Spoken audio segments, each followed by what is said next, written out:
طبعا دي صورة انتشرت على مواقع السوشيال ميديا. بيقول لك اللي مستغرب قوة العظمجية، طبعا هو يقصد بلطجة العظمجية.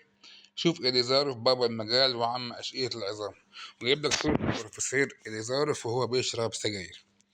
طبعا الصورة دي عمرها 50 سنة على الأقل، يعني الدكتور إليزاروف ده يعني كان في الستينات والسبعينات، في وقت ما كانش حد يعرف أضرار التدخين بالشكل اللي احنا نعرفه دلوقتي. يكفي أن تعلم أن أول فتوى رسمية من جهة رسمية في العالم كله الإسلامي بتحريم التدخين كانت سنة 2000 من دار الإفتاء المصرية الدكتور ناصر فريد واصل، مفتي الديار المصرية وقتها.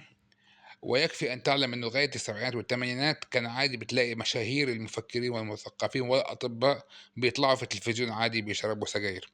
طبعا عندنا فيديو تفصيلي بهذا الموضوع في دردشة طبية على السريع على القناة، هتلاقوا اللينك في وصف هذا الفيديو.